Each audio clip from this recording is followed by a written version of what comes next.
Good afternoon. My name is Bahman Yazdanfar, and this is Turnaround, a weekly show, a new show that brings to you different aspects of the business environment, social environment that runs in the businesses, in order to educate public and, in some cases, those who work in some institutions who believe that certain things is not correct and they want to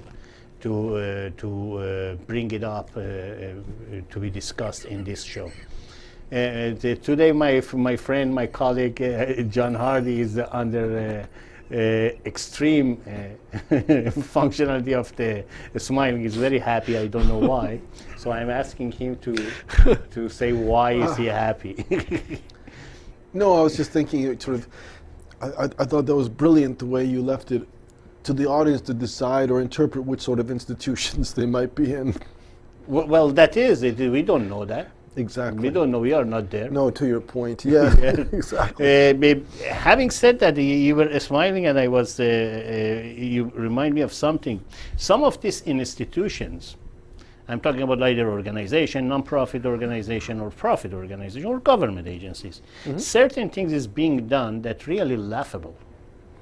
I mean, when you were laughing, I was thinking of, I'm talking about the decisions that are being made from the top level management. Well, yeah. No, it's better that you can either laugh or cry, but yeah. Well, from someone outside. Inside, maybe many people crying, I'm pretty sure. No doubt. For instance, in politics aspect of that, I came across a few days ago, which it is not related to business, but I just want to segue to why I'm saying about the laughing. I noticed that government of Ontario, they allocated $41 million toward a series of ads regarding educating the public about the sexual harassment. Mm-hmm. And a few days ago, apparently they published the very first ad, and they claim, based on what I read, I don't know, maybe my number is wrong, $8 million for minute ad. Right. And they are claiming is a success because they had 2.5 million viewers on YouTube. Now, a guy from South Korea plays Gangnam Style and get $1 billion, and he didn't spend $8 million. And you see how the organization allocates money and where it goes. Well, yeah. Although that whole topic gets us onto political correctness, right? Of course. And once you get in political correctness, for instance, what a lot of people don't know, and I only found out when I was spending time in Hungary, that political correctness itself was a term that I think came from the Stalinist era and came out of communism, and it had to do with speaking appropriately the way the party wanted you to. And so what's interesting is that now politically correct has to do with this sort of moral stance. But in reality, the original sense of the word is still valid. It is a kind of full moral tyranny, where if you don't subscribe to this, if in any way you don't comply with the groupthink, you're taken out. Except that now, which is brilliant, the groupthink is veiled as conventional morality and tolerance. So it's really like an intolerance that masks itself as tolerance, which is actually brilliant. And I had this difficulty to understand. To justify it for myself. What makes a small group of people to set those standards about either morality or political correctness, or what it's supposed to be appropriate, what is not supposed to be appropriate? I think it's part of the dynamic that actually creates the group. Is that for your group, in other words, the easiest way to define a group is to define what it is not. So that there has to be an exclusionary principle in any group. So which means there's some sort of judgment of behavior towards the outside world, we're not that. So it's much easier to say we're not that than to say we're this, right? And I think that what ends up happening is that as you form a group, you just naturally have a certain kind of group thing forming. This group thing starts to identify, because any group, if they spend enough time together, talk about the same things, see things the same way. You know, it could be a bunch of people at a factory who just meet, you know, every day for lunch. 20 years later, they'll have, you know, this great homogenization of the views. And as the more time they spend together, the more they will start to form this sort of group. And then, of course, there are those who are able to manipulate a group, and then they will basically leverage off of this process, intensify it. And that's when the group sort of starts to become cultish. It's like it's a family within the family of the larger family. So that even within the group, you're going to have a hierarchy. You'll have the head of the group. You'll have the circle of those who are this individual's favorites, the circle. And then the rest of the group would be in what I would call the box or the square, that they are then basically dictated to. And they feel comfortable with this because there's a certain certainty, and part of their payoff is that in being as a membership of this group, they can feel superior to those who are outside the group. Which is the structure of the union you just described. Not just any union, it's the structure of the government, the mafia, the union, the family, everything in the end. It was, I was just before we started the show, I told you that after almost 30 years, or 27 years, I rented the movie networks, the movie, produced on 75. You That's mentioned that a few weeks back. And I watched it now that I'm 30 years older. Watched it from different angle, different perspective. Exactly. Even in 1975, the dialogue in the movie, between the head of the corporation, between the head of the network, between the hierarchy of the management and drones in their circle. That's right. To control all of the rest of the soldiers. I'm just again using your terminology. It was very eye-opening even in that time. Oh, absolutely. And then the first question came to my mind was, 40 years ago, this type of the movies were produced and screened. And still, majority of our people are in darkness when it comes to the structure of their government, the structure of their businesses, the structure of their union. I think it's you know. Well, why is that? Why? I think what happens is it's almost like people go into a state where they see something, and that movie was extremely successful. I think it won the Oscar. I'm almost sure it won the Oscar. But what they end up doing is they somehow polarize it. They not polarize it, but compartmentalize it. So it's like they go, this is a movie. This is a metaphor. This is about the world. Then they watch it as if they were watching a dinosaur film or Jurassic Park. They're watching it in this reality. And then once they leave it, they don't take that with them, which is very interesting. Unless you are, like a Star Wars or Star Trek, it's not real. It's not real. Exactly. And so I think that... So there is a connotation there's a disconnect to every movie that is fiction. Somehow, and it's almost like they're caught in a double-edged sword, because on the one hand, to induce people to watch it, you have to create some sort of sensation, like people going to the street saying, "I'm mad as hell, I can't take it anymore," right? Mm-hmm. Somewhat absurd, you can't imagine, but it was really extraordinary metaphor, etc. Now, so it was a very, very strong moment. It grabs you, but I think also because of the fact of its sort of apparent absurdity, people then can sort of disconnect. Well, but this is not real life.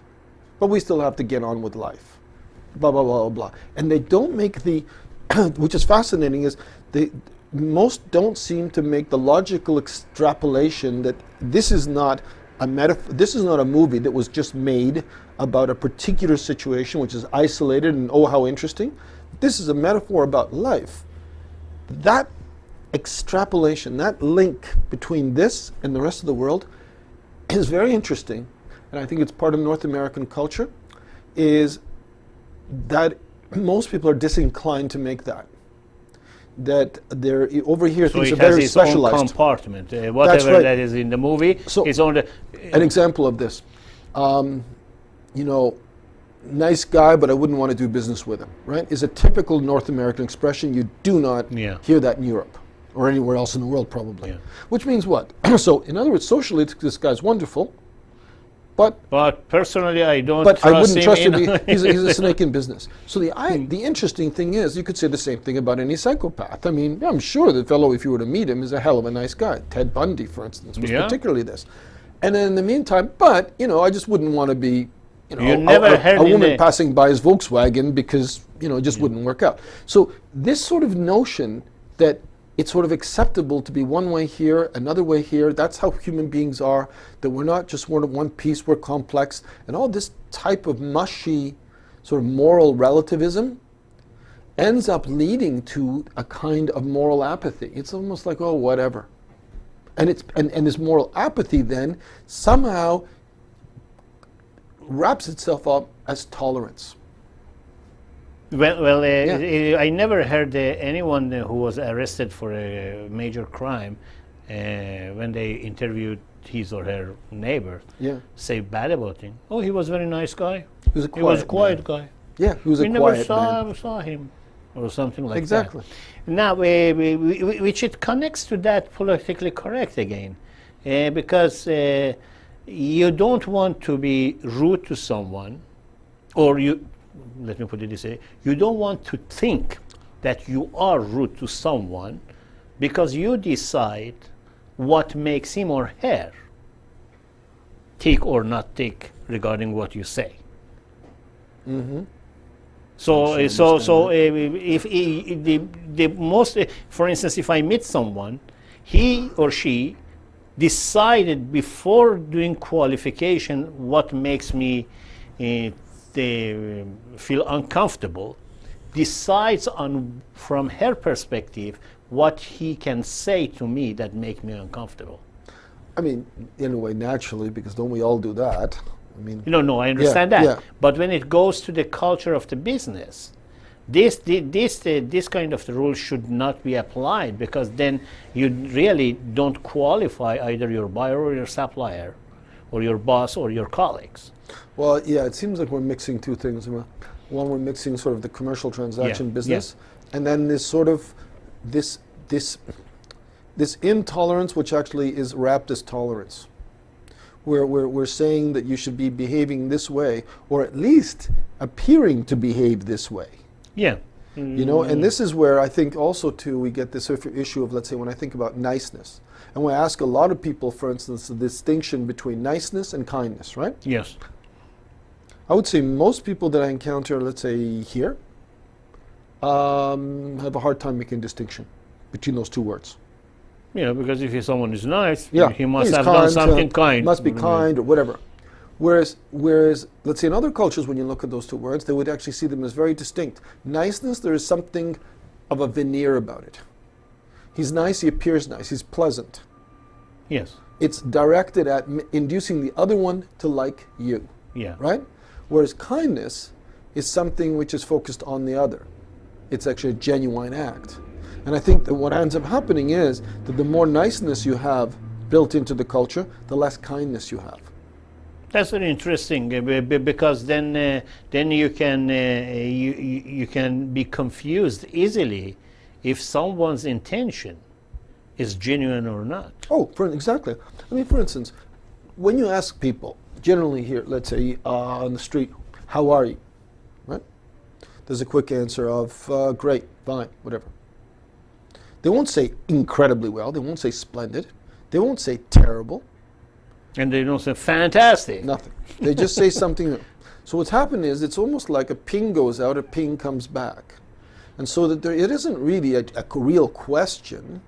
It's just sort of a maintenance of a certain kind of vibration in this middle range.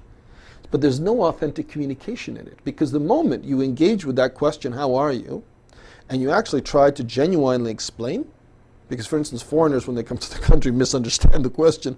They think that people are actually asking. They say, then I'm sick, I'm saying gonna... this and that. People sort of look at them like, they're intense or something's I wrong don't need with them. the whole story. Exactly. I'm sorry, I have to go. And that kind of thing, even though it seems innocuous, it's not that important, also is something that I guess keeps people in a way alienated, because it keeps people in a position where they don't really feel their neighbor cares about them. They're all asking, how are you? See, there's an example of niceness versus kindness. Yes. If you ask, how are you? It's one thing. If you ask with intention, how are you? Right? It's a totally and waiting different, for and you the wait journey. with intention and direction. That is now a connection is formed, right? But when it's the how are you, and then oh great, and then it just sort of goes on from there. That is just, they are nice. He asked me, how are you? Nothing's Yes, happening. Yeah. And I think what happens is that this accumulates into a situation where people in the process end up feeling extremely alone. And they are alone. That is why I earlier I wanted to connect that to the any kind of the social environment, like a business, like a union, like a government. Yeah. When you put hundreds or tens or hundreds or even thousands of the people under one roof to work together, and this kind of the dynamics among them, that they are nice to each other. Yeah, But they are not genuine. How you manage the productivity then? You don't. That's exactly it. I mean, what you'll end up getting is a certain medium level. What you get is mediocrity. And I think that's the key here. I think that's the word, just occurred to me, that comes out of political correctness, that comes out of this, because any excellence requires a degree of individuality, requires a degree of risk, it requires some variation from the norm, right? But if there's so much of penalty for deviating from the norm, then what it does is it basically keeps everybody in a very, very tight, small band, which is, by definition, mediocre.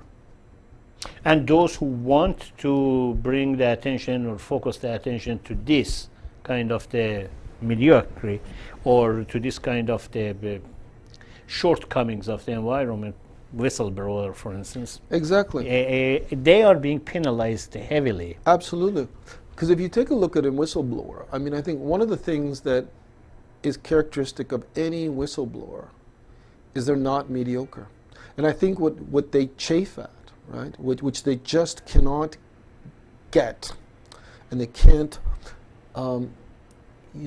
acclimatize to in the organizational environment, is the mediocrity. That at a certain point they just, the hell with it. I can't take this anymore. And, I was thinking too, you look at the movie Cool Hand Luke, and there it is, this character played by Paul Newman, and he often played this one, where he just gratuitously, Cool Hand Luke? Yeah, it's a well-known movie where he, I think he ends up in jail in the South somewhere on a chain gang, and all he did was basically got drunk and kicked over some meter, some parking lot. The judge gives him something, and then he ends up on a chain gang.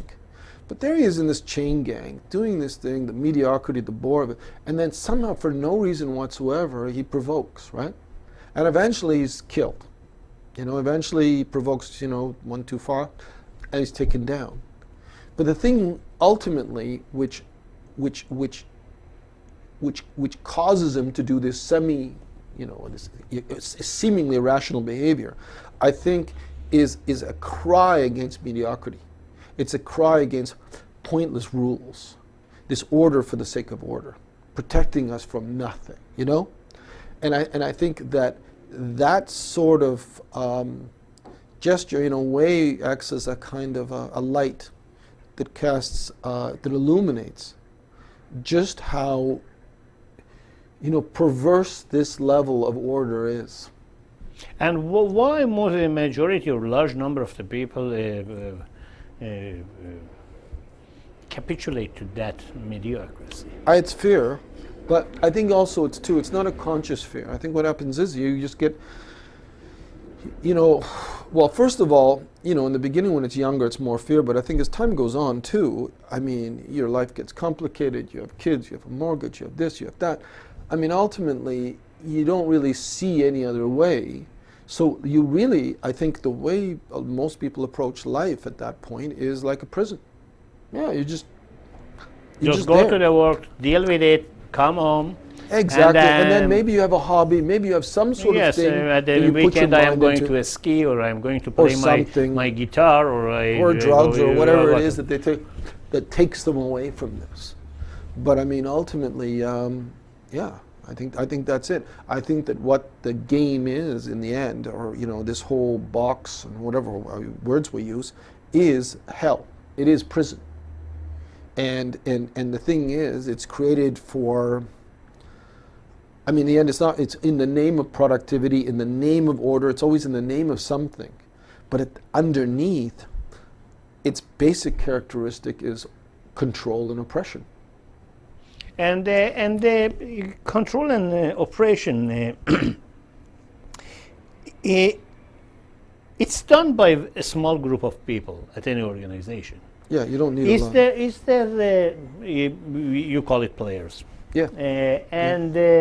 These players, I mean, from psychological perspective, because if they have ambition to make more money, or if they have ambition to get to the ladder of the hierarchy and climb up, or something like that, but they are already in top of their game in their own organization. What kind of the indulgence do they get out of that? Or what is the return, the payoff? Yeah. First of all, the feeling that they're superior, because they think of themselves as a separate breed. So they're different. Criminals. I mean, an exaggerated version of this, but extreme version is the criminal. Criminal basically looks at the average person as an idiot, who's stupidly complying with rules that are just made to take advantage of them. Right? And he's not following them. And he's not a fool, so he's not going to follow it. Now, in the end, though, because you can't be alone, he'll be part of another organization. That organization will have also its rules. So it's not like he's totally free either. I mean, unless he's some kind of roving assassin or something like that. Most of them then have just joined another culture, a smaller cult, doing exactly the same thing. But now it's just outside. the different venue. Exactly, it's a different venue, but it's the same story, really the same tune. And they don't see it, though. No, they don't see it. And I was thinking that, the players, they again belong to a group. So they are, above, they're at the top. They have a hierarchy betwixt themselves, right, within the player group. If you break that hierarchy, you're kicked out completely. I mean, the rules are pretty severe. But they're not too inclined to, because they're fairly corrupt, so that they're not, going to suddenly get idealistic in most cases. And not only that, because they're always complicit. Even should one of them get idealistic, they could be brought down very quickly, marginalized, and basically thrown out, jail, etc. Right? So there's a kind of skeleton in the closet that keeps them all together, bound together. And since they're all bound together, they sort of say, well, let's make the best of it. Let's have a good time. Mm-hmm. And in the meantime, they also have the status. It's like if we're in a prison, it's like, we're the kings of the prison. So there's a certain satisfaction of the jungle, and there's a certain satisfaction in being superior to others. That is, it feeds one of the lowest parts of human nature, but it certainly compensates for us. It's like the worst thing we want to do is feel inferior, and it's probably the base feeling that is actually projected upon us, right? We come into this world and we feel inferior. So that we're fighting against this feeling, this inferiority complex in a sense. Adler talks about this. So how do we compensate for it? Well, I mean, an obvious way to compensate for it, but it's not very adaptive socially in the end, is, or I should say it's socially adaptive, but it's not morally exactly, is to somehow become superior to others. So first in your mind, but then play it out. Well, if you're going to play it out, the only way you can play this out is you somehow have to be able to manipulate others, either intimidate them, which, okay, if you're strong with them. Which is another method. It just depends to the characteristic of your prey. Exactly. But also depends on your relative strength. But the problem with intimidation is to maintain intimidation is more difficult over time. Eventually people will, tire of it, become immune to it. But manipulation is the gift that keeps on giving. You can keep them manipulated. Because now, essentially, you've sort of built in this mechanism where they're policing themselves. And that then is what the players are naturally skilled at doing, and that's what allows them to become players, is that they can manipulate the others. And in manipulating the others, interestingly enough, they feel totally superior. So one, they get the plus, but two, in the end, they get this high from, I fooled you, I'm better than you.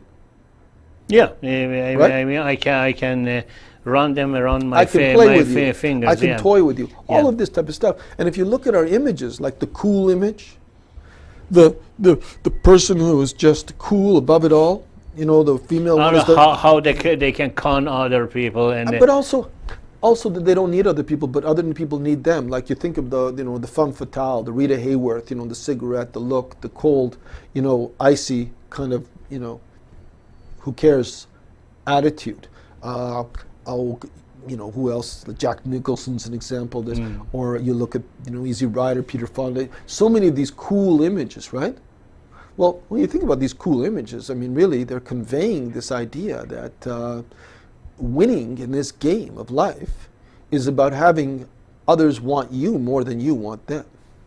which is the falsification, because not everyone born with that gene. You have to have some sort of the ability within you. Well, first of all, that, and also too, what kind of win is that? I mean, basically being able to manipulate others and live your life that way. The problem is, after that, okay, you great, neglect then what? yourself. In the end, you do. Yeah. Because there's no spiritual internal development, and so what ends up happening then is you become more and more dependent on this fix. So they become addicted to this, this need to feel superior.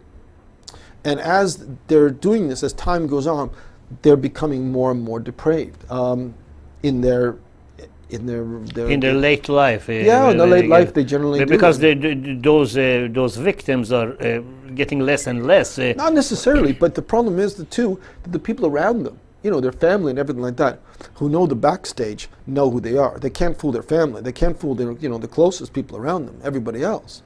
So what happens then is they don't really have true relationships. They have fans, they don't have friends. I mean, I know people like this, and interestingly enough, they are miserable inside. I mean, a lot of them are alcoholics. They just cannot even just cope with the demons that they have inside because of the fact that they're always looking out. It's impossible for them to look in. And so these demons grow and grow, sort of, like Oscar Wilde's The Picture of Dorian Gray is about this. Yeah. That you just reach a point where you get so much weaker and the demons get so large that now the balance is such that there's a point of no return reached where there's just no way you'll ever deal with it. And from that point on, and it could be that, let's say that takes place in middle age for a lot of these people or earlier, and so that from that point on, their life is essentially just one progression, one sin after another. What is the role? Let me just for our audience, just describe first what the drone means, and then you tell me what is the function of drone is in between. Well, I should say, drones not the. I mean, I've been thinking it's not the most charitable term. We're all drones in a certain level, in the sense that within the game, right, on the playing field of life, we basically have one of two positions to choose. Either we're a player or we're a drone. We don't have a choice. So, but are you talking about free spirits? No. No. In terms of the role. Okay. The roles, right? Okay. Now, that is why I the said free spirit is one that doesn't really is not able to accept this role. Okay. But that really takes them off the stage. That's why they're marginalized. So everybody who's within the top one is either player or the drones. That's right, because you need to have. The reason I ask you that is, do these people who are acting as a drone are hoping to become a player, or it is just they find that position comfortable for themselves to not be part of the soldiers, for instance? I think it has to do with because they are kind of doing the dirty work of the totally. I think what it also has to do with is the pleasure-pain principle, right?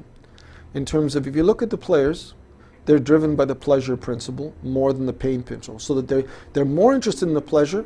And the most extreme is the psychopath, right? Mm-hmm. The most extreme, where they are so fixated on the pleasure that they're completely oblivious to the pain, and therefore they will take crazy risks, right? Mm-hmm. Now, the extreme opposite of that is you can think of someone who's like an actuary, an accountant, the ultimate sort of drone-ish. Being a CA myself, I know that background, and in terms of the overall mentality that lies around it, tends to be one where they're so addicted to, they're so afraid of the pain, of the unknown, of the what if, So that submit they will submit, exactly, and so that they will give up all their pleasure in return for security. So they're absolutely obsessed with security, and that's how they're held.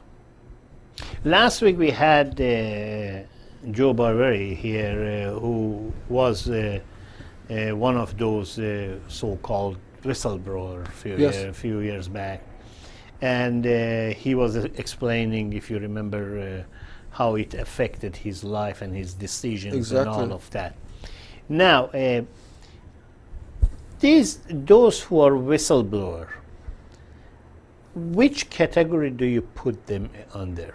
Oh, they're anti-players for sure. They are anti-players, but they for a while. But they are not free spirit, because they are part of establishment, and they just at one point they no, they are free spirit. But what I mean is the free spirit is, you can think of it this way. It's like, in terms of nature, on the nature level, let's say in terms of personality, you can have, let's say, broadly speaking, there's subcategories. We can have the player, then we can have the soldier or drone, and then we have the free spirit. Okay. However, when they actually come to, let's say, getting paid, you've got kind of two roles, player and drone. Okay. So what ends up happening is that the free spirits, some of them just, basically check out. Yeah. But those who somehow, whatever reason, can accommodate to some extent the system, what they'll end up doing is they will, conform to some degree. And so they'll operate as a drone, obviously not as a player, but as a drone, following the system and everything like that. But because they are free spirits, now, here's the difference too, exactly. If we go in the continuum between the player and the drone, or soldier, it's a better term, we have the pain-pleasure. Because I thought there is a distinction between drone and soldiers. No, there isn't, sorry, they're interchangeable. But when you take a look at the distinction between the drone, because in the way the drones, soldiers are in the middle, and the free spirits, it's not just pain pleasure. There is pain among the free spirits too, because they don't like to take the risk and put themselves outside. But the pleasure is not a pleasure in terms of just indulgent narcissistic pleasure as it is for the players. What it is, it's this expression of true self. So the tension is between expressing my true self and being who I really am versus some degree of security that we all need, because we're all born in a body, we're not just air, right? So we have to feed ourselves, feed our children, etc. Especially with the system we have around us. Well, which we always have, right? So that's why that tension is there. So those players who, let's just say, are so extreme, that they into the expressing themselves, they just never get into the game. Or whatever, they happen to be a genius, and somehow or other their genius is recognized by the game. It has economic value. They invent something, and somehow or other it works for them, right? Happens too. But that's a rare case. Most of the time what will end up happening is that, to the extent that they have less of that and more of this need for security, then they're going to be on the playing field.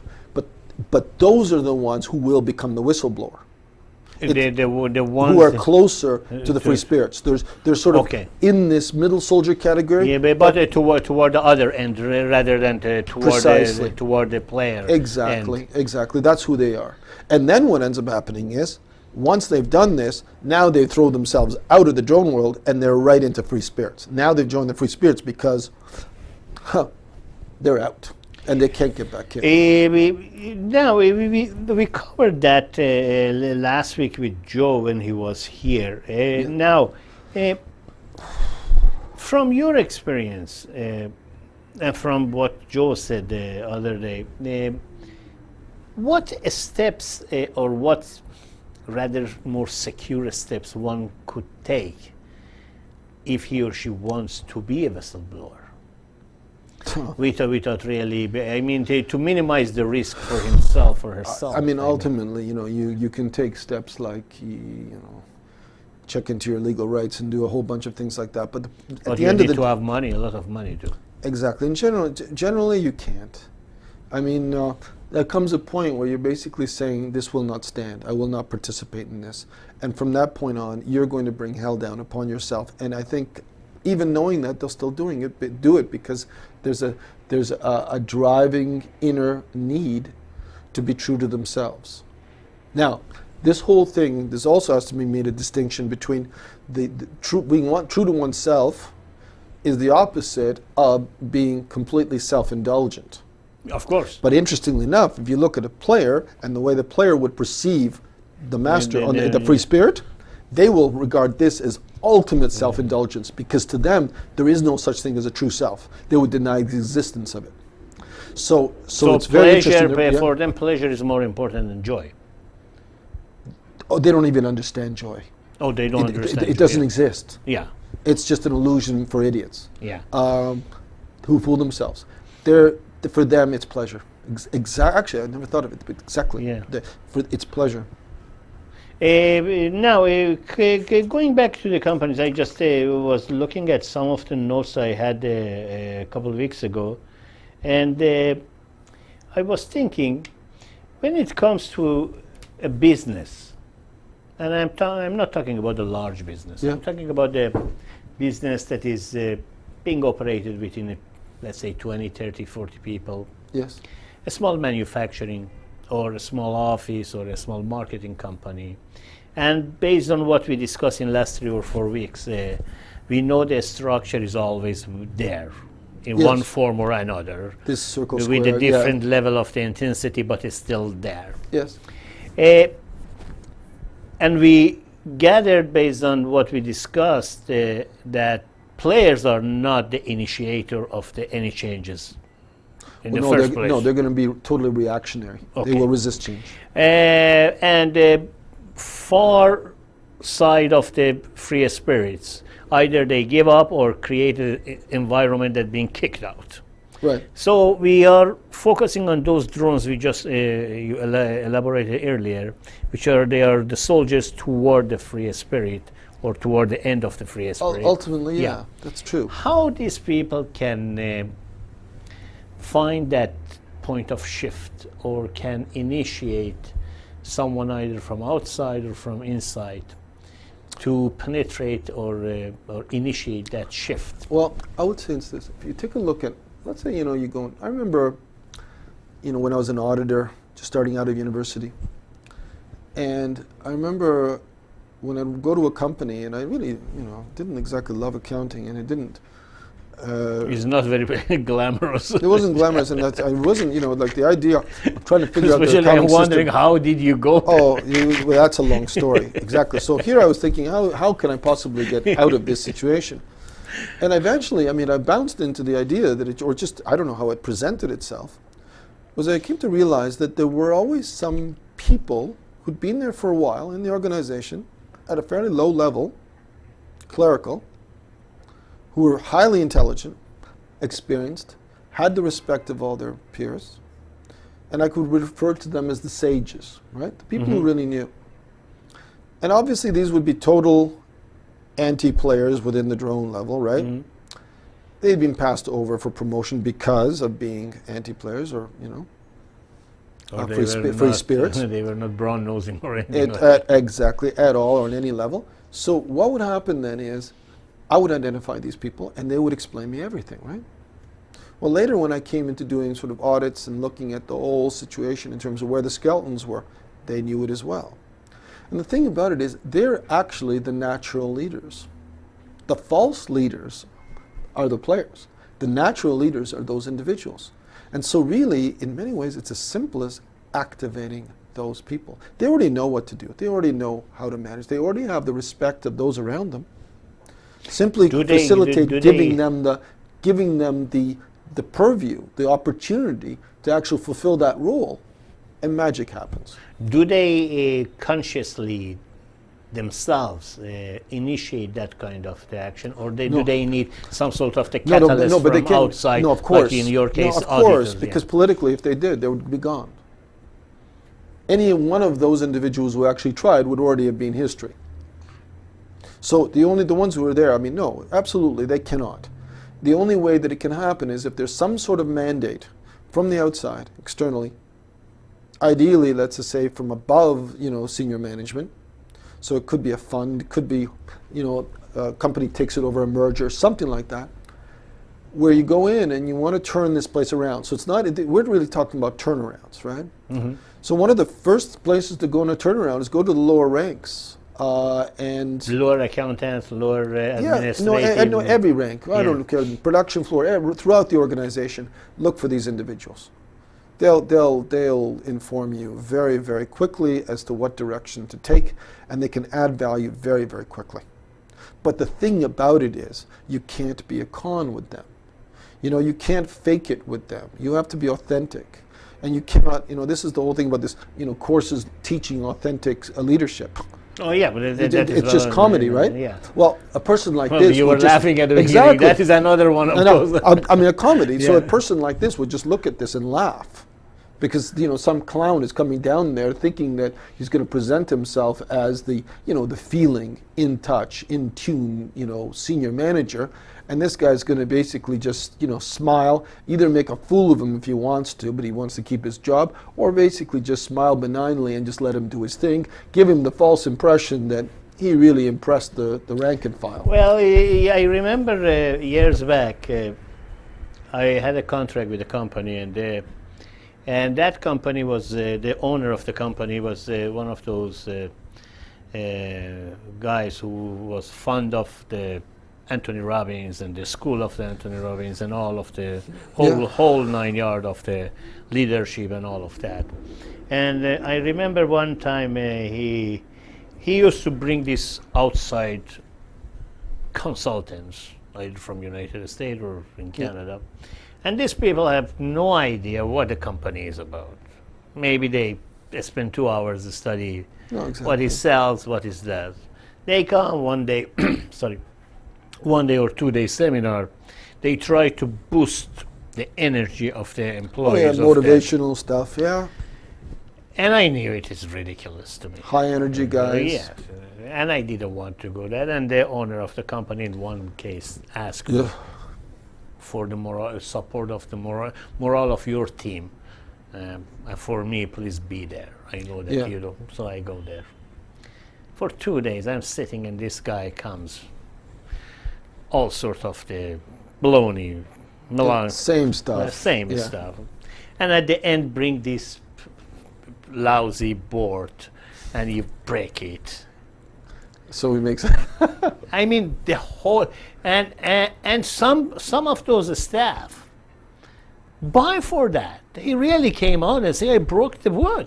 Oh, of course. Of course. I mean, the whole, or Anthony Robbins walks on the fire, or what it has to do with the organizational skill. No, I mean, I understand the discipline, concentration, all of that. This is an interesting thing in firewalk. I've done a firewalk myself. Not Anthony. You did? Yeah, not Anthony Robbins, but another one. And because I'm sort of cynical and a bit of a, analyzing it, I remember I went through the thing, and then I went through a second time. Like I did it once. Then I did a second time just to see now, and I'm looking and going, what's going on here? And then I actually did start to feel the heat of the flame in the second one. So, a large reason why it works is that, you put your focus forward. The fact is that, your feet have a certain amount of dew on it, it's cold, They do it at certain times in the year. But the key is, it's not invalidating, it's key, there's still a point, because you still are afraid of it, you still don't know that for sure, you still have to actually overcome the unknown, the fear of here are the hot coals, so you have to go through.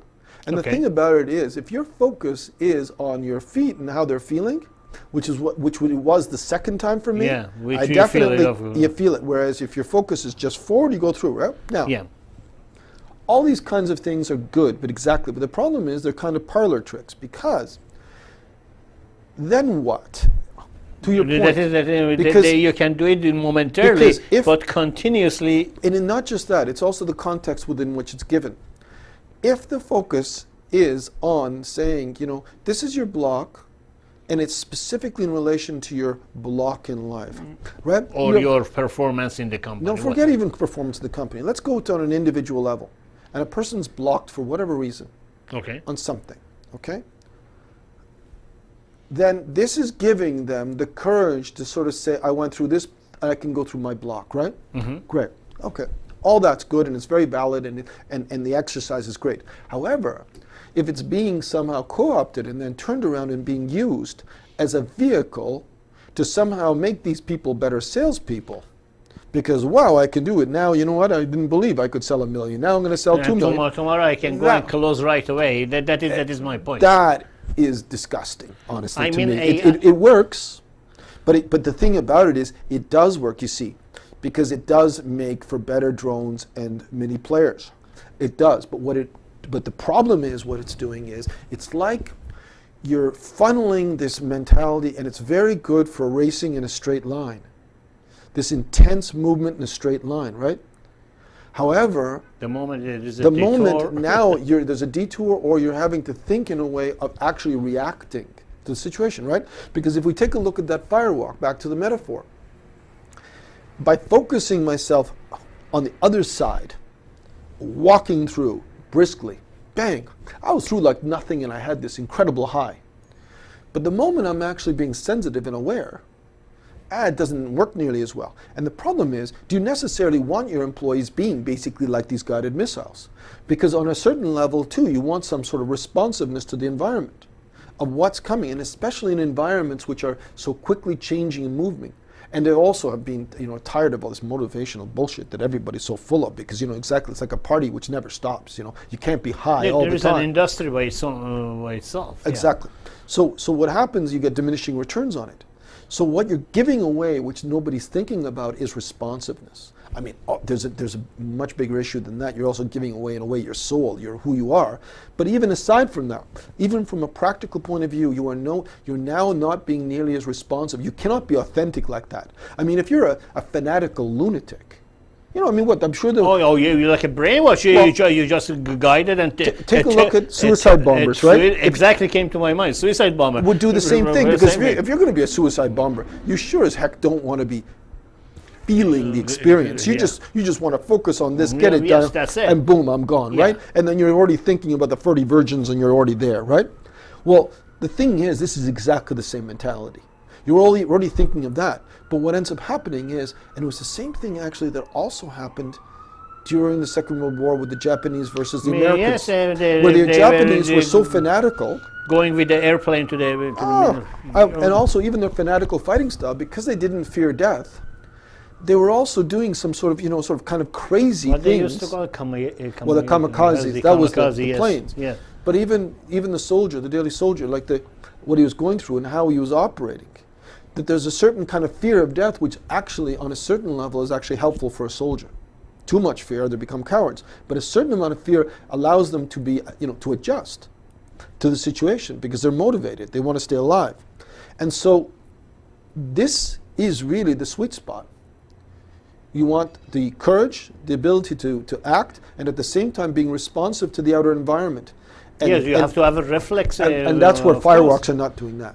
Well, I was in another company. I remember one day I went, we had a salesman over there, and he used to report to me, not report to me, like a report to me, just come and tell me how many sales, how many it is. And one day, it was Monday morning, he came, and I noticed he has some sort of the different look to his walk or to his face. Yeah. I thought he had a good weekend or something, and I just jokingly, I said, got a new girlfriend or something. Or got a girlfriend, or you got lucky or something like that. And he said, I went for the skydiving.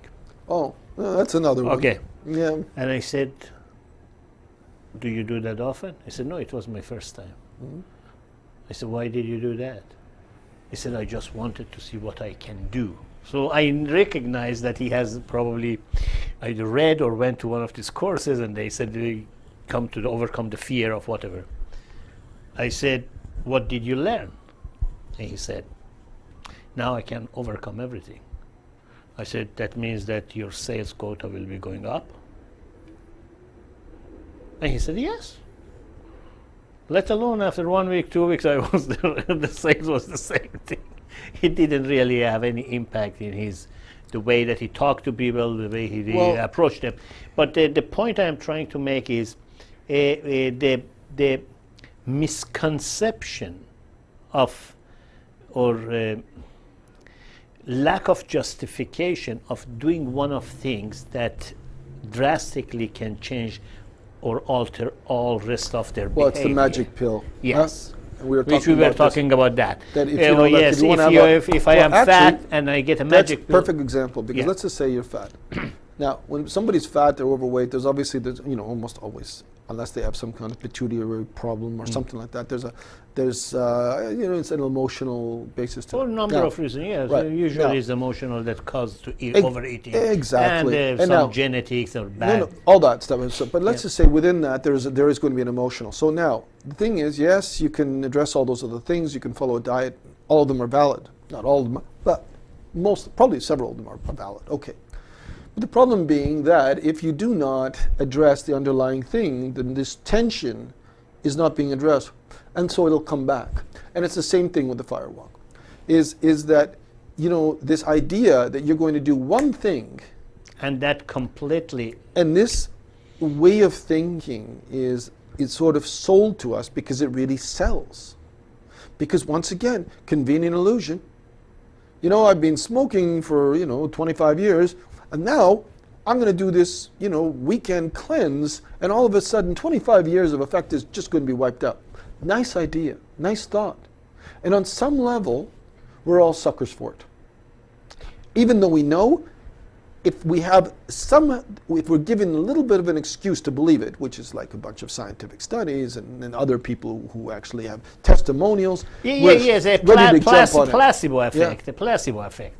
Is Kind of. the The placebo effect is a little different because, but the idea of the magic pill is extremely dangerous. And let's say in relation to management, change management, all that stuff. Any of these initiatives, you've got one part is the initiative. Then you also have the idea of long-term retention. Then you have to have the management support. And then another part is, and this is related to especially what we do, which is the resistance from that game, the deeper structure, the political structure, that has to be addressed too. So all of these Not to things, mention maintenance of that over a long period of time. So Yes. there has to be a plan that includes all these elements, not just simply jump ahead and do this as an initiative and then now, what do we do now? This entire process should be mapped out and anticipated. Well, you mentioned about this quit smoking. I used to smoke for 26 years and drink for 26 years. And I was 17 years ago, I just cold turkey dropped it. Yeah. It was not easy, but I decided to bear in mind for prior 10 or 15 years or even more, every year I used to put myself in a situation that for 1 month or 2 months, don't smoke cigarette or don't drink. So I had the predisposition to apply it for the longer You had period of time. experience of doing Yes. that, yeah. Even though that, still it was not easy. So I had to go through the pain and all of that, physically, mentally, socially. Withdrawal too. Socially, people don't want to do anything. I'm Because not if everybody drinker. else is smoking, I'm not yes. drinker. That's I right. am out of a circle. That's right. So then I spoke to when I spoke to other people who are battling with the issue of whether or not I want to quit, but I can't quit. It is addictive. But if I want to do that, I said I did it cold turkey. Mm-hmm. Both drinking. Oh, did you go to AA? No, I didn't go to AA. I don't need support. Well, no, but I mean, AA is when you're an alcoholic. As well, opposed to yes, yeah. But what I'm saying, after 26 years, having like half a bottle of the heavy liquor every night is not. Oh, that would probably put you up in that range. Put Yeah. in that, not that category, but very close to that category.